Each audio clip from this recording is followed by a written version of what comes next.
अस्सलाम वालेकुम। Loose talk के साथ अनवर मकसूद आपकी खिदमत में।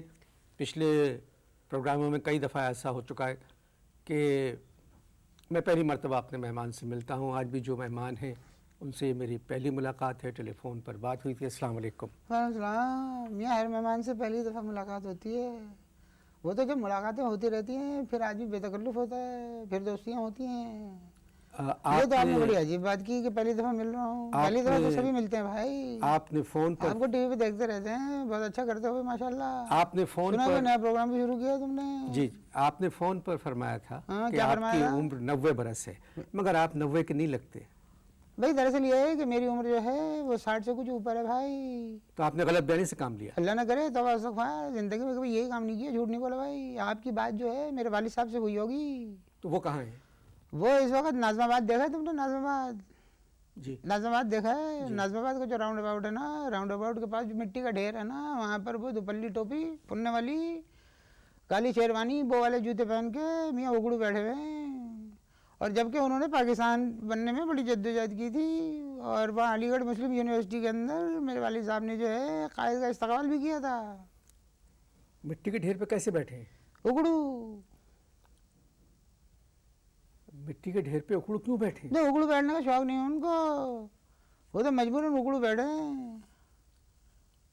उन्होंने पाकिस्तान बनने में बड़ी जद्दोजहद की, कायद आज़म के साथ बड़ा काम किया उन्होंने।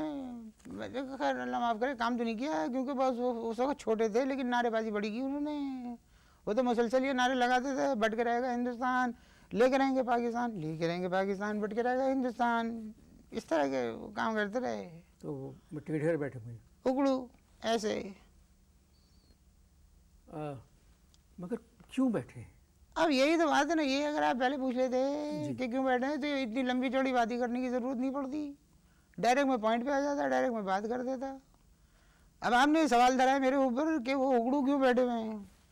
बात दरअसल ये भाई कि अब्बा मेरे पास है एक फटफटी। क्या है? फटफटी। अच्छा, मोटरसाइकिल। फटफटी नहीं है जो चलती है, फट फट फट फट फट फट फटफटी। हम तो पुराने ज़माने के हैं भैया, हम तो फटफटी कहते हैं उसको। लो भाई, फटफटी के ऊपर मैंने पीछे अपने अब्बा को बिठाया। जब आ रहा था ना मैं इधर, तो क्या हुआ कि वहाँ पर उधर नाज़माबाद का जो सिंगल है ना, नाज़माबाद के सिंगल के पास एक पुलिस वाले ने ऐसे ही इशारा करा। मैंने अपनी फटफटी रोकी, अपनी फटफटी मैंने रोकी। उसने क्या करा कि अब्बा को कंधे से खींच के नीचे उतार दिया और अब्बा को उगड़ू उगड़ू बिठा दिया कि लगे उगड़ू बैठ जाओ। अब्बा को उगड़ू बिठा दिया उसने। अब्बा ने कुछ नहीं कहा? अब्बा ने कहा भाई अगर खींच नहीं है तो आराम से खींचो। ये कोई बात नहीं हुई कि आप खींच रहे हैं। अबे खींच रहे हो तो आराम से खींचो, ये कौन सा तरीका है कि इतनी जोर से खींच दिया। और इस तरह खींच रहे हो तुम एक आदमी को, उस आदमी को खींच रहे हो तुम जिस आदमी ने पाकिस्तान बनने में जद्दोजहद की। पुलिस वाले ने मारा एक ठुड्डा और पान की पी के एक तरफ कहने लगा अबे तो तूने जद्दोजहद क्यों की। ये बातचीत हो रही है।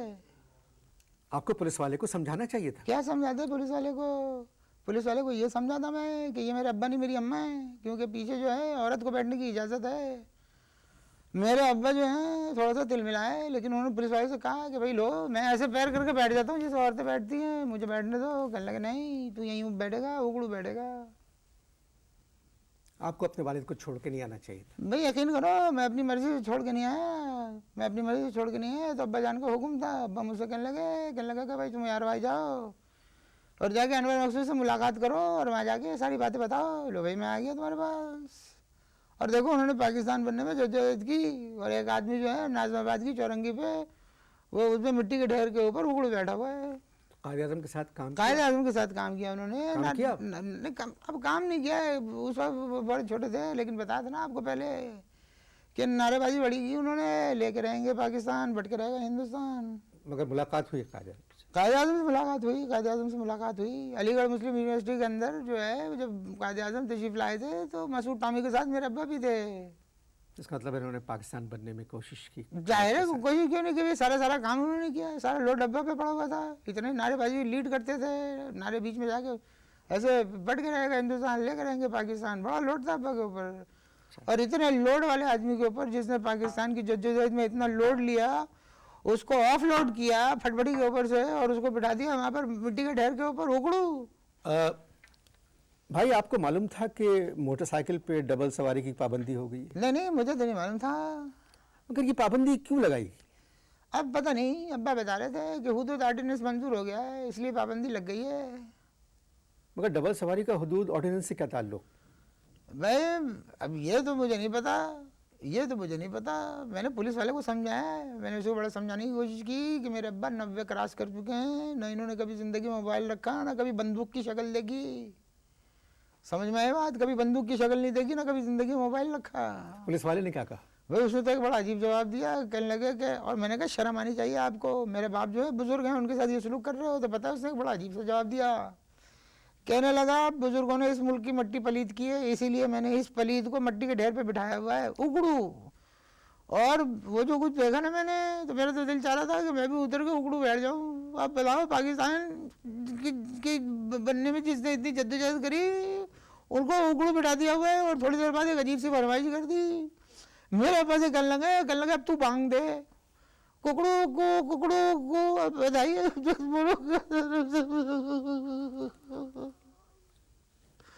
हम तो ये मुल्क इसलिए हासिल किया था कि हमारे बुजुर्गों ने ये मुल्क इसलिए हासिल किया था कि बुजुर्गों के साथ ये सलूक किया जाए, उनको कहकर उकड़ू बैठ के मुर्गे की आजान दो, बांग दो। अब्बा कहने लगा कट जाऊंगा, काट दे, तू मुझे सेवा कर दे, लेकिन ये आवाज़ नहीं निकालूंगा, ये मैं नहीं करूँगा। ये पाकिस्तान इसलिए नहीं हासिल करा था मैंने भैया। आप भी बुजुर्ग हैं, रोना अच्छा नहीं मैं बुजुर्ग, रोना, अब रोइए मत, रोइए मत। बुजुर्ग नहीं मैं बुजुर्ग। गुफ्तगू जारी है। लेकिन आप एक मिनट दीजिए, एक मिनट। आप देखिए, जिस बुजुर्ग ने पाकिस्तान बनने में जद्दोजहद की, कायदे आज़म के साथ में काम किया, और वो क्या नाम उसका, वो जब अलीगढ़ यूनिवर्सिटी में गए थे, कायदे आज़म तशरीफ ले गए थे, तो उस वक्त जो है मसूद टामी के साथ अब्बा ने इस्तकबाल करा था। उस आदमी को एक पुलिस वाला कह रहा है कि यहाँ उकड़ू बैठ और मुर्गा बन और कुकड़ू कुकर। नहीं प्लीज प्लीज, गुफ्तगू जारी है। आप किससे कह रहे हो? इश्तार देखें प्लीज।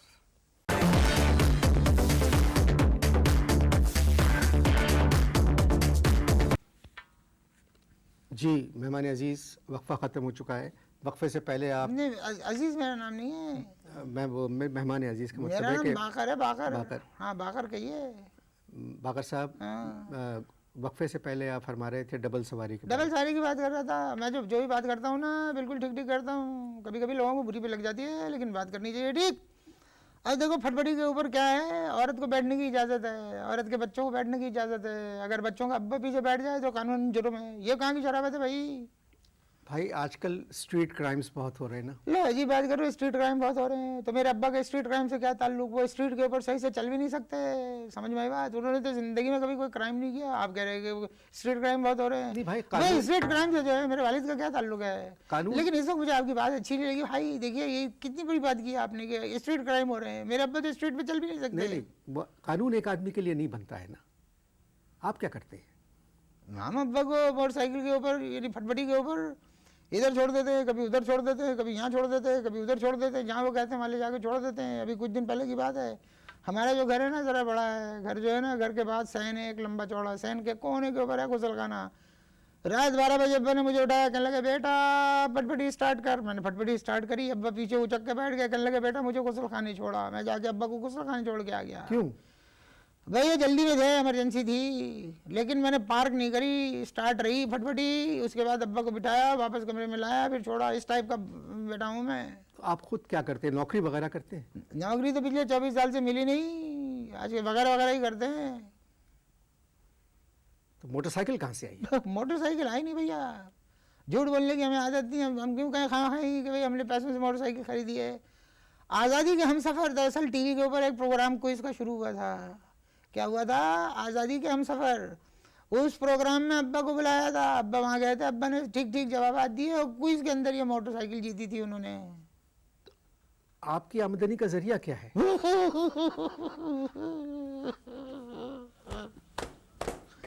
हमारी आमदनी का जरिया इस वक्त नाजमाबाद की चौरंगी के सामने मिट्टी के ढेर के ऊपर उकड़ू बैठा हुआ है। जिस तरह का पुलिस वाला था भाई, मुझे तो लग रहा है वो बांग दिलवा चुका होगा अब तक अब्बा से।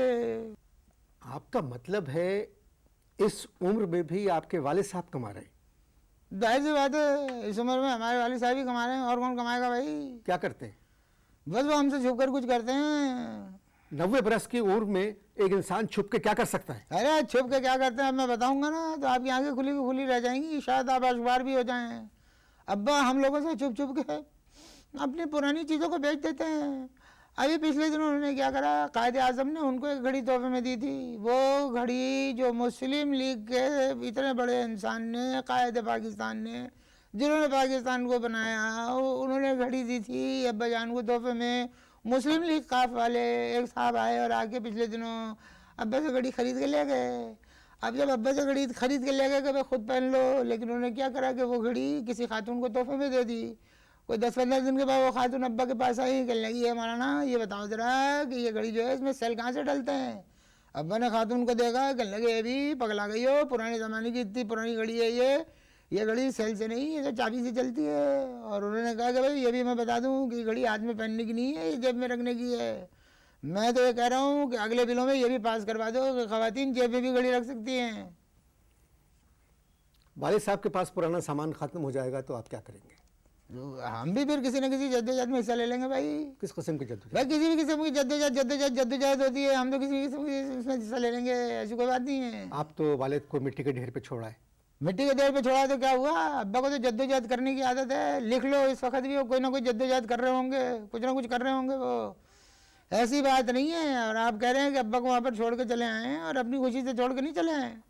आप उनके पास वापस चले गए? कैसे चले गए? अभी तो तुमने दूसरा वक्फा ही नहीं लिया है। वक्फा लो ताकि ये तो एक बड़ी तहजीब के खिलाफ बात चलेगी ना कि आपने मुझे टेलीविज़न के प्रोग्राम में बुलाया, दुनिया ये कहेगी कि भाई देखो इनके अब्बा ने पाकिस्तान बनने की जद्दोजहद में हिस्सा लिया और प्रोग्राम की रिकॉर्डिंग भी कंप्लीट नहीं कराई और बीच के अंदर से उड़ के चले गए। ये तो बड़ी बुरी बात होगी। जिस आदमी ने पाकिस्तान के लिए जद्दोजहद की, उस आदमी को आप मिट्टी के ढेर पे मुर्गा बना हुआ छोड़ के आए? नहीं, मैं नहीं छोड़ के आया, पुलिस वाले ने मुर्गा बनाया है। मेरी जरूरत है कि मैं अस्तगफुरुल्लाह तौबा तौबा तौबा मेरे अब्बा, और वो भी कान पकड़ के इस तरह। और वो पुलिस वाले मैं बड़ा समझाया, लेकिन वो इस टाइप का ही नहीं था कि वो छोड़े अब्बा को। मैं कह रहा हूँ वो अब्बा से कुछ ना कुछ करवा के दम लेगा।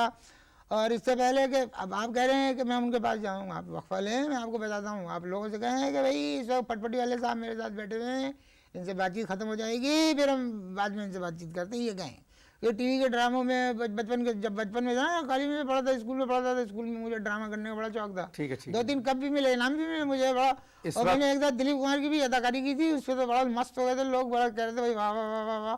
तुम एक काम करो, वक्फा लो इनसे, कहो कि पटपटी वाले साहब जो बैठे हुए हैं ये करो, मैं बता रहा हूँ पब्लिक। इस वक्त फटीफट वाले साहब नहीं, फटफटी यही तो है। आप लोग तलफ़ुज़ ख़राब है आप लोगों का, इसीलिए तो आप लोग कामयाब नहीं होते। हमें देखो कितने अच्छे हमारे तलफ़ुज़ है। मैं गलत उल्टा कह गया। इस वक्त फटी वाले साहब फटफटी वाले साहब मौजूद हैं। आप इश्तहार देखिए, गुफ्तगू जारी है।